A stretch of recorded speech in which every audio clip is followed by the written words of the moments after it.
Welcome to the Tech Egg. Don't get scrambled. Enjoy the video.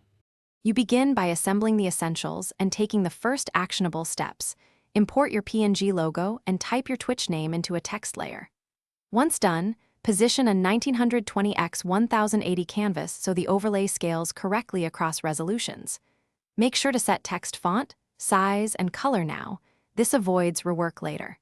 You'll want margins and safe area aligned for 16:9 viewers. Save the file as a transparent PNG, or set up a browser source for animated overlays before moving to composition. Now you refine positioning, styling, and grouping. You'll place the name where chat and webcam don't overlap. Lower left or top center are common choices.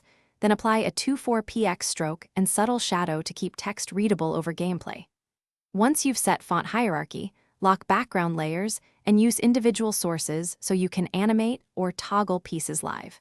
Make sure to test at native resolution and scale down to check for pixelation. This helps you catch spacing or contrast problems early. Finish by exporting optimized files and integrating them into your stream layout.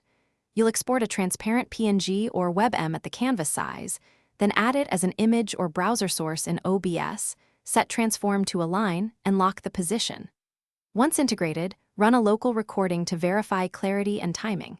If things go wrong, blurry text, or misalignment, check Canvas DPI, source scaling filters, and scene order. Adjusting scaling to nearest or linear, and re-importing usually fixes artifacts quickly.